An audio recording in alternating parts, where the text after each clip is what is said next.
kesempatan malam hari ini kembali saya memperoleh kondisi baik ya untuk bisa sharing Dhamma kembali ya, khususnya untuk umat Buddha di Pusdiklat Kusala Arama. Nah, malam hari ini seperti tadi yang sudah disampaikan bahwa saya akan menyampaikan topik yang terkait dengan isi di dalam sutta yang berjudul Bahitika ya, Bahitika. Ya, sebelumnya saya menyapa Bante, selamat malam, ya Wandami, serta Ibu Bapak semuanya yang juga turut bergabung di dalam ruang Zoom ini maupun yang juga menyaksikan serta mendengarkan melalui live streaming di Facebook. Ya,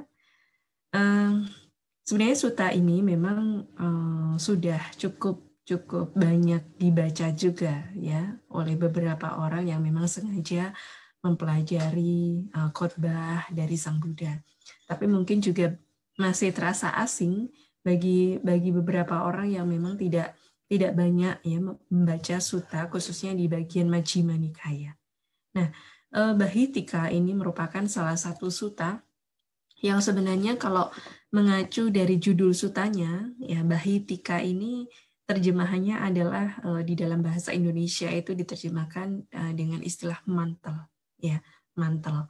Sebenarnya sutta ini cukup memberikan inspirasi kepada kita semua untuk mengenang jasa dari Raja Pasenadi Kosala sebenarnya, yang pada saat itu mempersembahkan mantel kepada Bante Ananda, ya terkait dengan penjelasan Bante Ananda yang berhubungan dengan istilah apa yang bermanfaat dan tidak bermanfaat.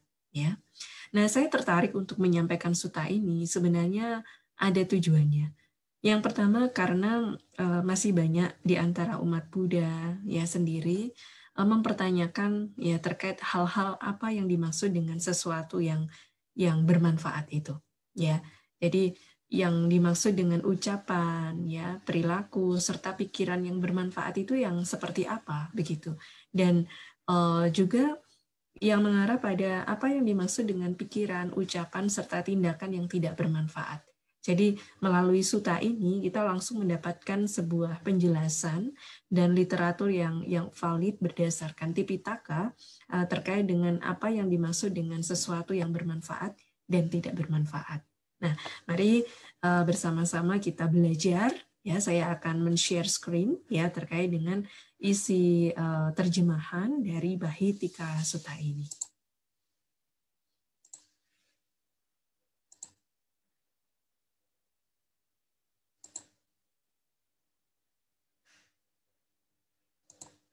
Ya, Bahitika Sutta seperti tadi yang saya sampaikan bahwa sutta ini ya bisa dicari literaturnya di dalam kitab suci Majjhima Nikaya, ya Majjhima Nikaya, tepatnya pada sutta ke-88.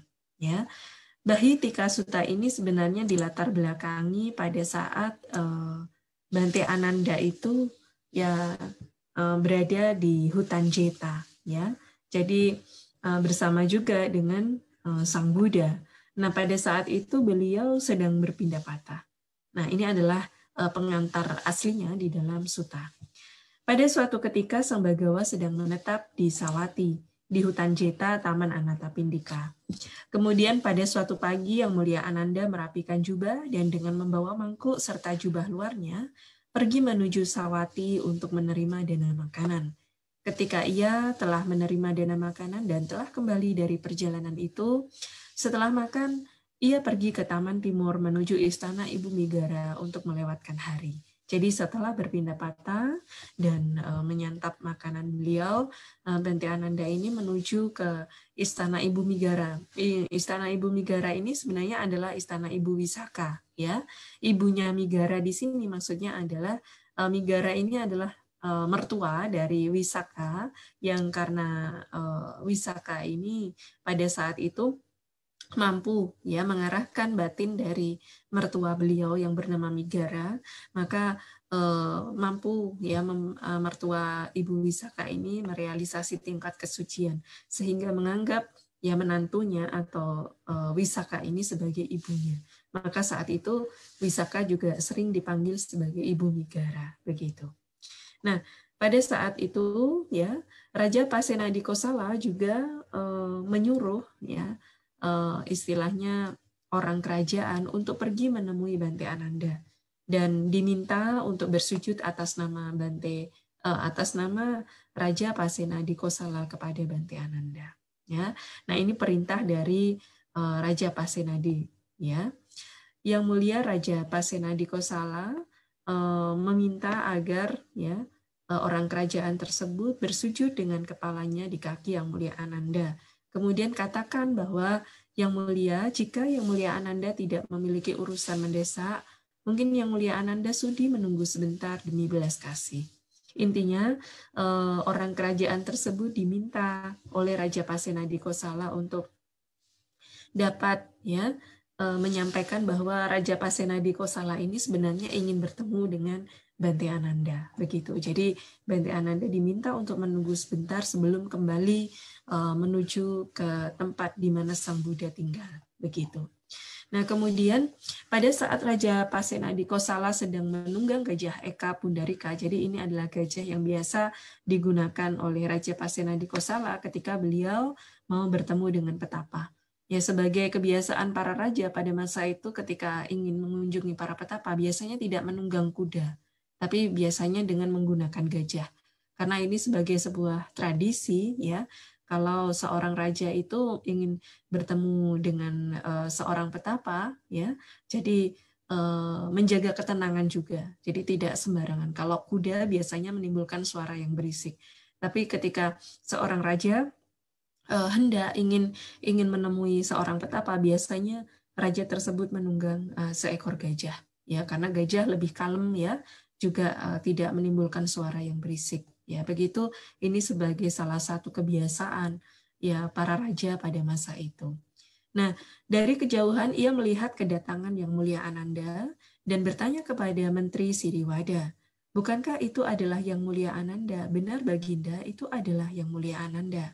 Ya, kemudian, "Baik Baginda," orang itu menjawab, dan ia mendatangi Yang Mulia Ananda, dan setelah bersujud kepadanya, ia berdiri di satu sisi dan berkata kepada Yang Mulia Ananda, "Yang Mulia, Raja Pasenadi dari Kosala bersujud dengan kepalanya di kaki Yang Mulia Ananda, dan ia mengatakan ini, 'Yang Mulia, jika Yang Mulia Ananda tidak memiliki urusan mendesak, mungkin Yang Mulia Ananda sudi menunggu sebentar demi belas kasih.'"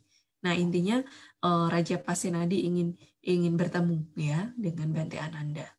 Nah, kemudian Yang Mulia Ananda menerima dengan berdiam diri. Jadi ini juga merupakan suatu kebiasaan juga, ya, baik itu Sang Buddha dan juga Bante Ananda ketika menerima suatu permintaan, permohonan maupun undangan, biasanya menerimanya dengan berdiam diri, begitu. Nah, kemudian Raja Pasenadi dari Kosala menunggang gajahnya sejauh gajah itu dapat pergi.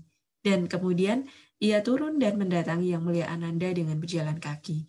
Nah, setelah bersujud kepadanya, ia berdiri di satu sisi dan berkata kepada Yang Mulia Ananda, "Yang Mulia Ananda, jika Yang Mulia Ananda tidak memiliki urusan mendesak, mungkin Yang Mulia Ananda sudi mendatangi tepi Sungai Acirawati demi belas kasih."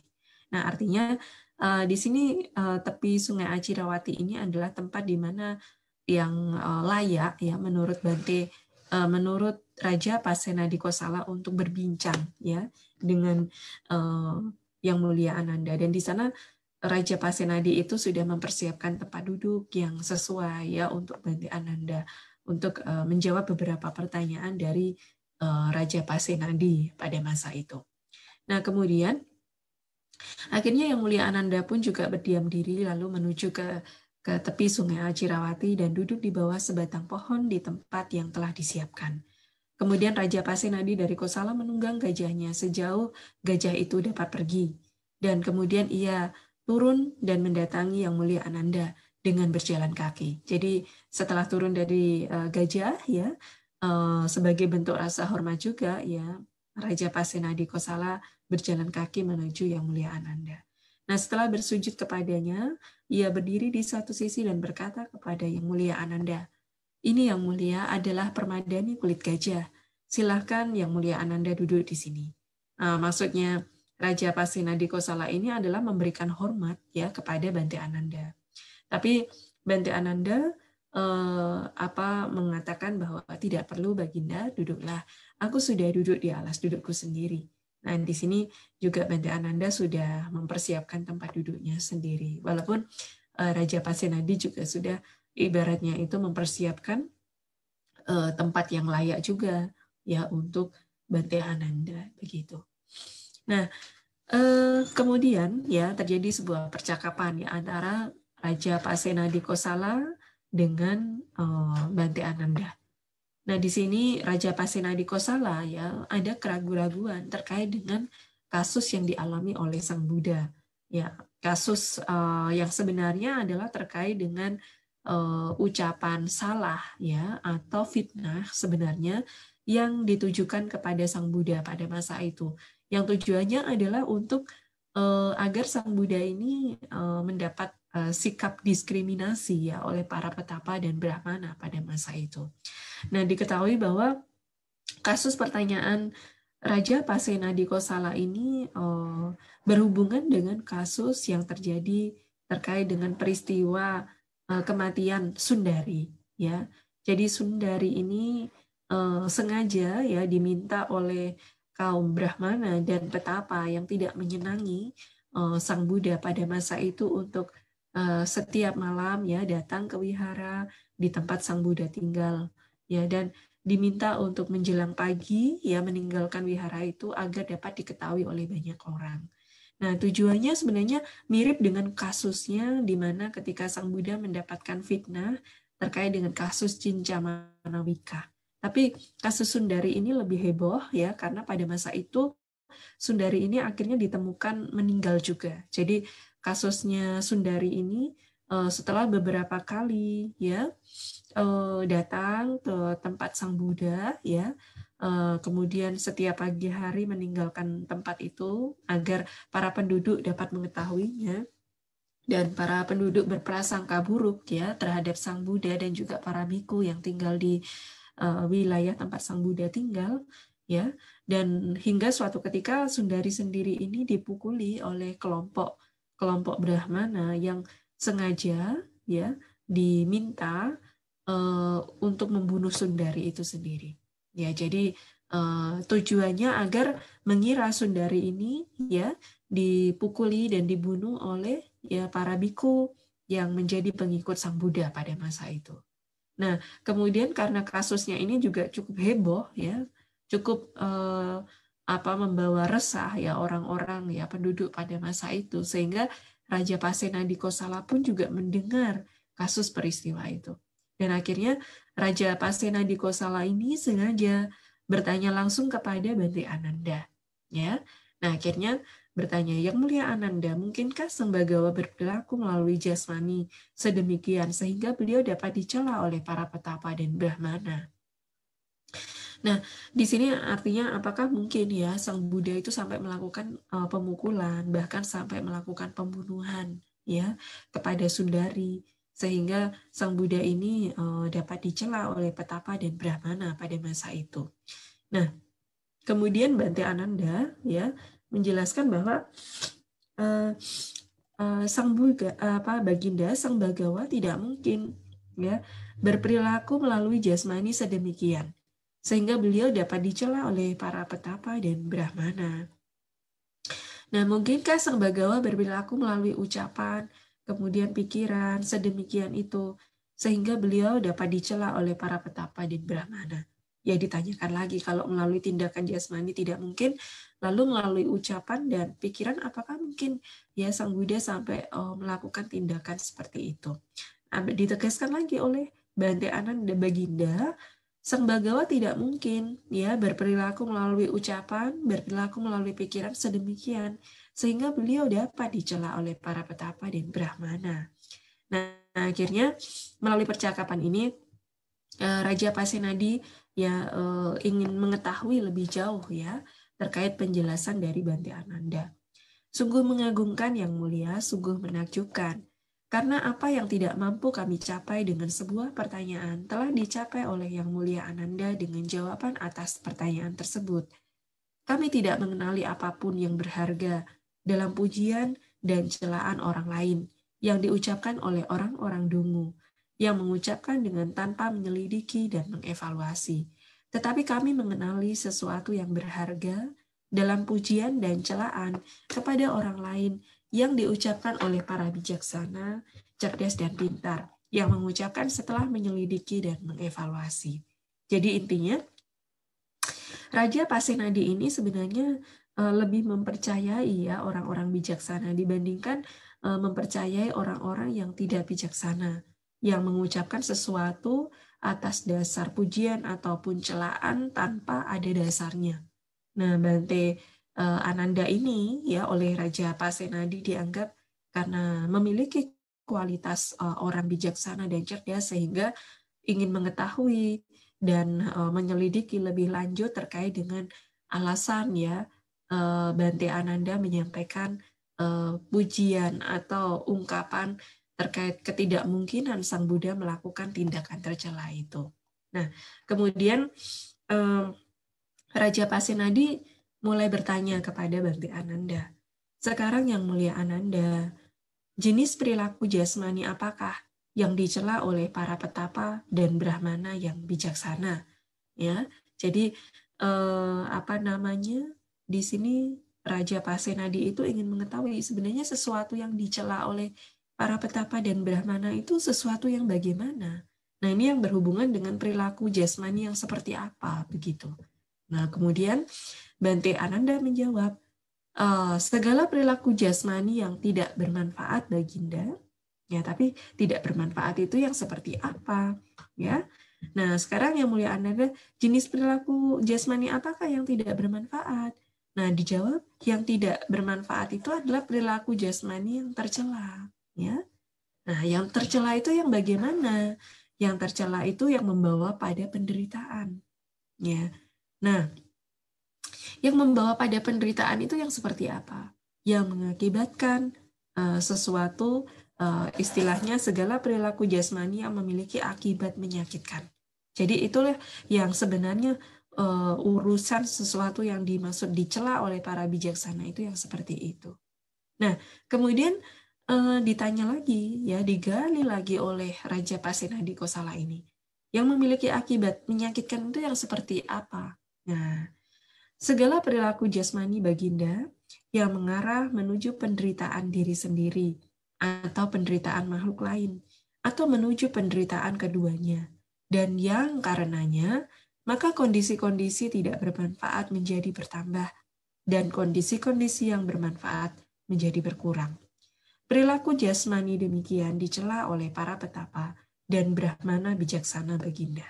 Nah, jadi yang dimaksud dengan perilaku tercela itu adalah yang mengarah pada kondisi ini. Ya, bukan hanya sesuatu yang tidak bermanfaat saja, tapi yang mengarah pada kondisi penderitaan bagi pelaku itu.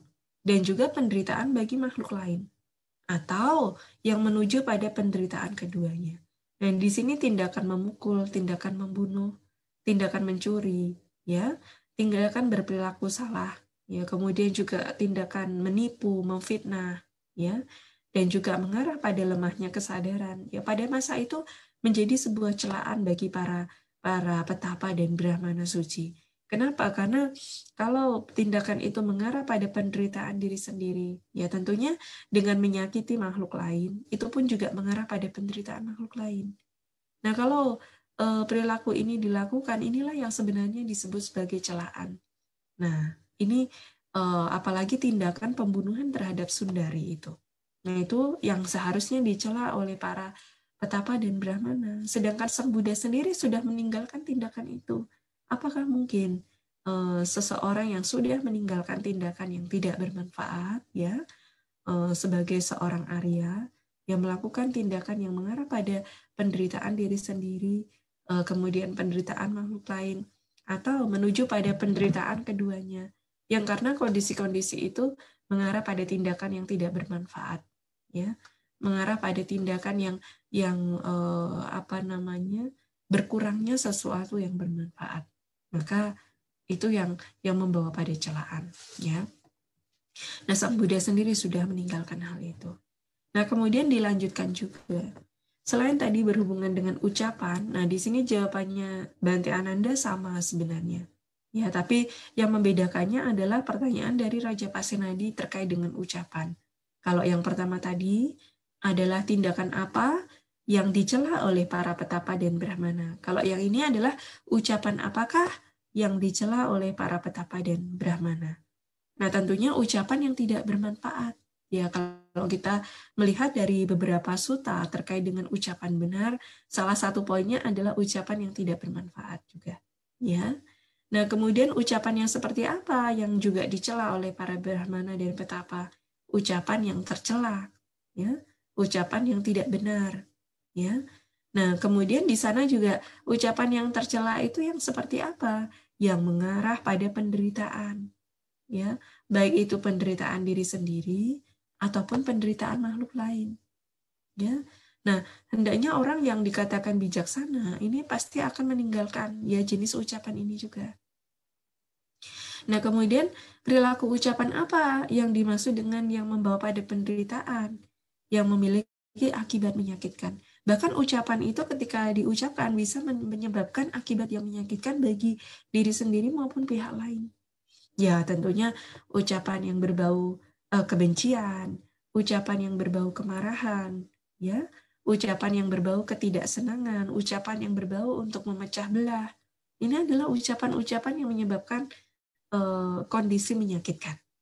Nah, lalu yang dimaksud dengan ucapan yang membawa pada akibat menyakitkan itu yang seperti apa? Yang mengarah menuju penderitaan diri sendiri atau menuju penderitaan makhluk lain. Ya, atau menuju penderitaan keduanya, baik diri sendiri maupun makhluk lain. Dan yang karenanya maka kondisi-kondisi tidak bermanfaat menjadi bertambah. Ya, jadi dengan ucapan saja ada ya kondisi-kondisi yang menyebabkan munculnya atau bertambahnya sesuatu yang tidak bermanfaat. Ya, contohnya ketika satu ucapan tidak benar disampaikan ya kebohongan, ya nanti akan beruntun pada kebohongan berikutnya. Atau satu ucapan yang tidak bermanfaat yang urusannya membicarakan hal-hal yang rendah, ya yang seharusnya di sana bisa dikembangkan hal-hal yang bermanfaat, tapi justru yang dikembangkan hal-hal yang tidak bermanfaat. Ya, nah ini pun yang dimaksud perilaku ucapan yang dicela oleh para petapa dan para brahmana bijaksana. Ya, nah ini terkait dengan jenis ucapan yang biasanya dicela oleh para petapa dan brahmana itu yang seperti apa, begitu. Nah, kemudian juga pertanyaan yang selanjutnya itu terkait dengan bagaimana perilaku pikiran. Jadi pikiran yang seperti apa yang dicela oleh para petapa dan brahmana yang bijaksana. Nah, di sini dijelaskan oleh Bante Ananda, segala pikiran yang tidak bermanfaat itu dicela ya oleh para petapa dan brahmana bijaksana. Nah, kemudian pikiran yang tidak bermanfaat itu yang seperti apa yang tercela tadi? Seperti dibalik-balik begitu ya. Tapi ini ada penjelasannya sebenarnya. Ya. Nah, jadi lalu pikiran yang tercela yang seperti apa? Pikiran yang membawa pada penderitaan. Ya, ketika seseorang di mana niat pikirannya, ya, pikirannya itu diisi atau diberi nutrisi makanan yang mengarah pada penderitaan, ya itulah yang dimaksud dengan pikiran tercela. Ya bagi para bijaksana. Dan bagaimana pikiran yang istilahnya itu membawa pada penderitaan? Ya, pikiran yang mengakibatkan kondisi menyakitkan. Nah, apakah bisa Sila hanya dari pikiran saja menyebabkan kondisi menyakitkan bagi pihak lain? Oh, bisa. Ya. Ketika seseorang saja misalkan mengarahkan pikiran buruknya ya bagi diri sendiri, tentu diri sendiri akan merasakan penderitaan. Lalu pihak lain bagaimana bisa mendapat akibat dari pikiran membencinya itu? Bisa. Karena kekuatan energi pikiran ini ketika diarahkan pada sesuatu yang negatif, ya, ada orang-orang zaman dulu itu karena kesaktiannya, ya, kesaktian abinya melalui kekuatan pikirannya, ya, mengarahkan pikiran buruknya ini, ya, untuk menghancurkan pihak lain juga, ya. Tidak sedikit, ya, ketika arah pikiran ini dikembangkan pada hal-hal yang buruk, ya, ini pun juga membawa pada penderitaan makhluk lain juga. Maka harus hati-hati juga dalam mengarahkan pikiran ini, ya. Nah, kemudian Yang membawa akibat menyakitkan, pikiran yang membawa akibat menyakitkan ini yang seperti apa, Baginda? Nah, di sini dijelaskan juga oleh Bante Ananda. Baginda, pikiran yang mengarah menuju penderitaan diri sendiri atau menuju penderitaan makhluk lain atau menuju penderitaan keduanya, dan yang karenanya maka kondisi-kondisi tidak bermanfaat menjadi bertambah dan kondisi-kondisi yang bermanfaat menjadi berkurang. Ya, maka perilaku pikiran demikian dicela oleh para petapa dan brahmana bijaksana. Ya, jadi pikiran, ucapan, dan perbuatan itu, ya tindakan pun juga bisa menjadi sumber munculnya berbagai macam celaan bagi para petapa dan brahmana. Ya, maka ini penting sekali untuk bisa dipahami oleh ibu bapak sekalian. Nah, kemudian sekarang yang mulia Ananda, apakah Sang Bagawa hanya memuji tindakan meninggalkan segala kondisi yang tidak bermanfaat? Sang Tathagata Baginda telah meninggalkan segala kondisi tidak bermanfaat dan beliau memiliki kondisi-kondisi bermanfaat. Nah, artinya Sang Buddha ini ya mendapatkan suatu pujian itu karena bukan hanya semata-mata ya telah meninggalkan ya kondisi yang tidak bermanfaat saja, tapi karena beliau juga memiliki hal-hal yang bermanfaat. Nah, dari sini muncul pertanyaan selanjutnya dari Raja Pasenadi Kosala terkait apa yang dimaksud dengan kondisi-kondisi yang bermanfaat tadi, ya. Nah, Raja Pasenadi Kosala ya bertanya, sekarang yang mulia Ananda, jenis perilaku jasmani apakah yang tidak dicela oleh para petapa dan brahmana bijaksana? Kalau tadi 3 topik pertama adalah perilaku yang dicela, ya. Kalau ini yang tidak dicela. Nah, kebalikannya, Bante Ananda menjelaskan segala perilaku jasmani yang bermanfaat Baginda. Nah, sekarang perilaku jasmani yang bermanfaat yang seperti apa, yang tidak tercela, yang tidak membawa pada penderitaan, yang memiliki akibat menyenangkan, dan yang tidak mengarah pada penderitaan diri sendiri atau menuju penderitaan makhluk lain, atau menuju penderitaan keduanya, dan karenanya maka kondisi-kondisi tidak bermanfaat menjadi berkurang dan kondisi-kondisi yang bermanfaat menjadi bertambah. Ya. Jadi inilah yang dimaksud dengan sesuatu yang tidak akan mendapat celah dari para petapa dan brahmana. Ya, tapi sesuatu yang mendapatkan celaan dari para petapa dan brahmana bijaksana adalah yang sebaliknya. Ya, jadi mendapat pujian, mendapat sesuatu yang tidak mungkin dicela ya oleh para bijaksana ketika ada perilaku jasmani yang bermanfaat, yang tidak membawa pada penderitaan, yang mengakibatkan sesuatu muncul ya hal yang membahagiakan atau menyenangkan, yang tidak mengarah pada penderitaan diri sendiri maupun penderitaan makhluk lain, yang karenanya maka kondisi yang tidak bermanfaat menjadi berkurang dan kondisi yang bermanfaat menjadi bertambah. Nah, hal-hal sedemikian inilah ya perilaku jasmani sedemikian inilah yang dimaksud perilaku jasmani yang tidak dicela oleh para bijaksana. Ya. Nah, kemudian apa yang tidak dicela ya, perilaku ucapan apa yang tidak dicela ya oleh para petapa dan brahmana bijaksana ya. Kalau ini berkaitan dengan ucapan ya, sama tadi tindakan, sekarang ucapan. Yang bermanfaat tentunya ucapannya. Ya, kalau ucapannya tidak bermanfaat, ya biasanya ini juga akan mendapat celah. Ya. Kemudian juga yang tidak tercela juga, akhirnya artinya yang tidak mengarah pada keburukan. Ya. Kemudian yang tidak membawa pada penderitaan, ini poin yang sangat penting. Kalau kita mengucapkan sesuatu tapi mengarah pada penderitaan ya bagi diri sendiri maupun makhluk lain, nah ini biasanya ucapan ini ya akan dicela oleh para petapa dan brahmana bijaksana. Ya.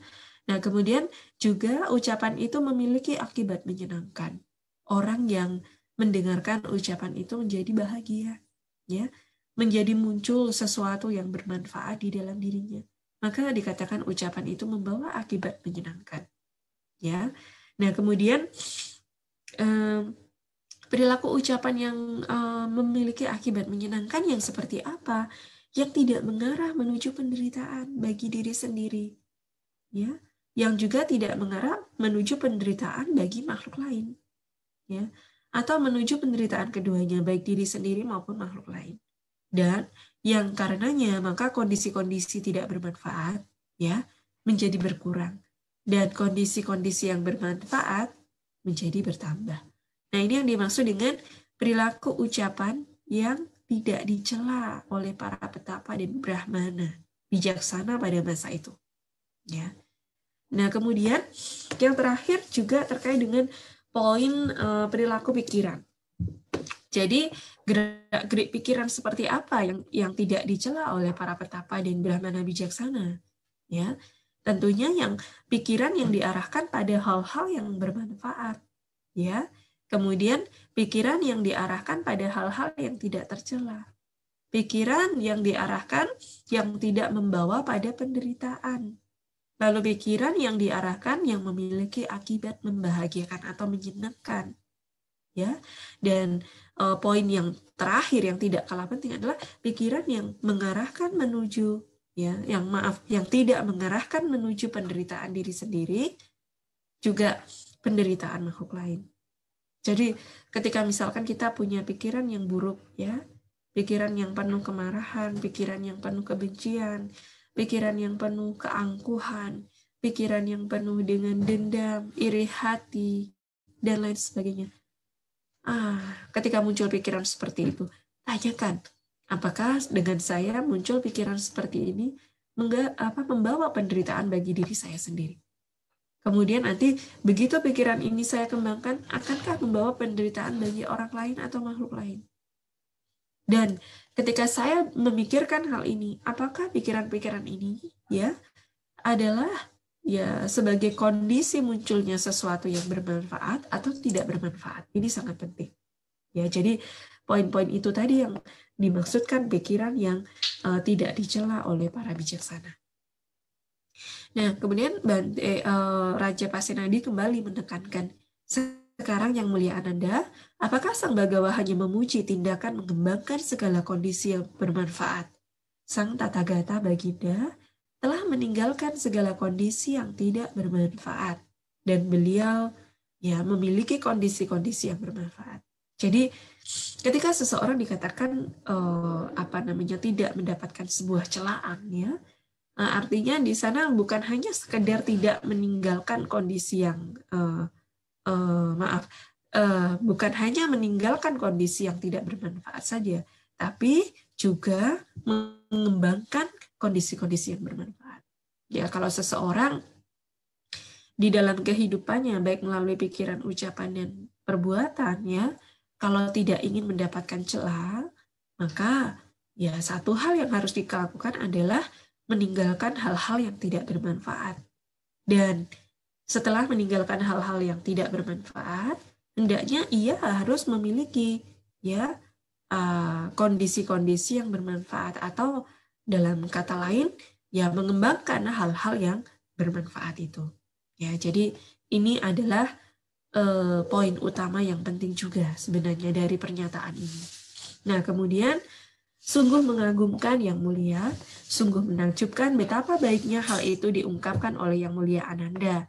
Dan kami merasa puas serta senang dengan apa yang telah begitu baik diungkapkan olehnya. Yang Mulia, dan kami begitu puas dan senang dengan apa yang telah begitu baik diungkapkan oleh Yang Mulia Ananda, sehingga jika pusaka gajah boleh dipersembahkan untuknya, maka kami akan memberikannya kepadanya. Dan jika pusaka kuda boleh dipersembahkan untuknya, maka kami akan memberikan persembahan kepadanya. Jika anugerah desa boleh dipersembahkan untuknya, maka kami akan memberikan kepadanya.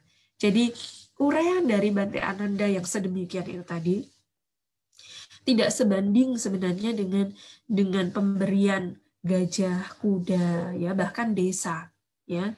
Maka pujian ini sebenarnya yang diberikan oleh Raja Pasenadi Kosala ini adalah hal-hal yang sangat istimewa sekali, ya.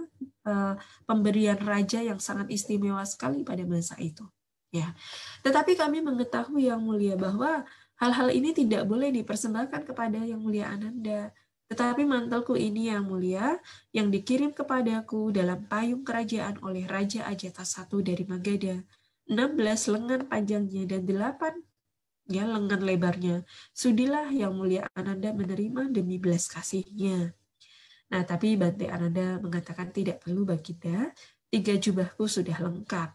Ya, jadi Bante Ananda ini akan ya rencananya diberi mantel jubah ya yang tidak tanggung-tanggung ya. Jadi mantel raja ini pada masa itu juga bukan sembarangan ya. Dikatakan Raja Pasenadi Kosala itu mendapat pemberian dari Raja Ajatasattu ya. Jadi mantel kerajaan yang dipakai oleh Raja Pasenadi Kosala ini bukan mantel sembarangan ya.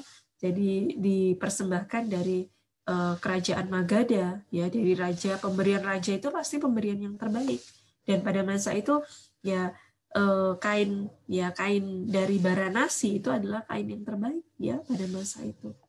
Nah, di sini Bante Ananda diminta untuk menerima ya persembahan mantel dari Raja Pasenadi Kosala itu sebagai persembahan yang terbaik dari raja ya atas penjelasan yang cukup membawa pencerahan ya bagi Raja Pasenadi Kosala ini.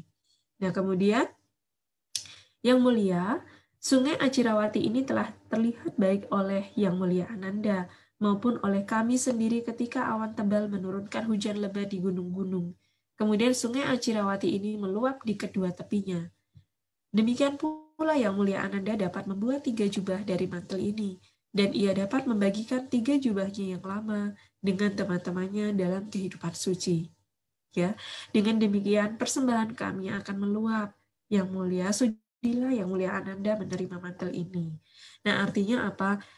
Raja Pasenadi ini tetap bersikeras ya mempersembahkan jubah mantelnya kepada Bante Ananda sebagai ungkapan terima kasih. Bahkan beliau tuh rela, enggak apa-apa begitu nanti mantel ini istilahnya dipotong-potong ya untuk dijadikan jubah, rela. Ya, tidak masalah. Ya, walaupun itu adalah kain mantel terbaik ya pemberian dari Raja Ajatasattu sendiri. Nah, itu juga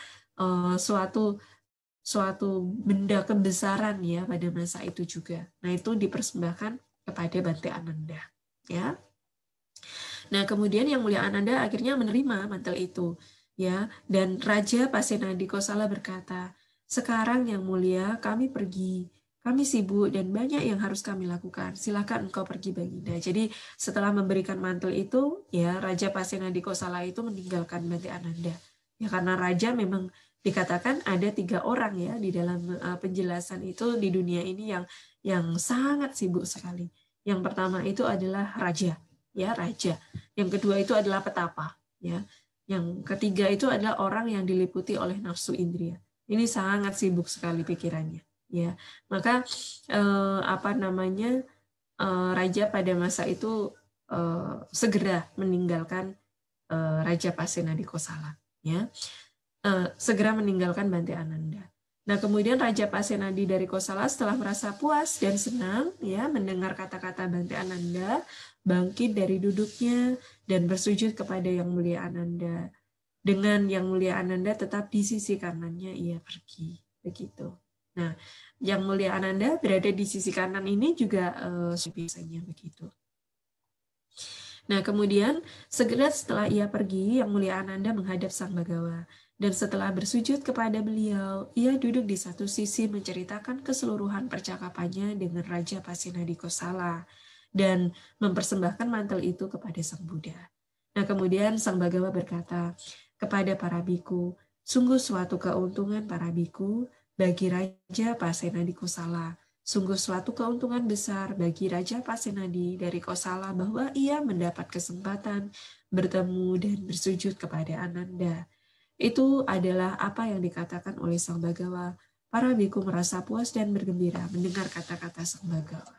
Jadi sebenarnya di sini selain manfaat dari pembelajaran sutta ini, kita memahami terkait topik dengan apa penjelasan hal-hal yang bermanfaat maupun tidak bermanfaat melalui pikiran, ucapan, dan perbuatan, tetapi juga merupakan suatu bentuk apresiasi di mana Sang Buddha memuji ya kedermawanan dari Raja Pasenadi Kosala, bahkan memberikan ya pemberian yang terbaik ya, mantel terbaik dari sahabatnya ya, Raja Ajata I yang juga rela dipersembahkan karena keyakinannya kepada Buddha, Dhamma, dan Sangha.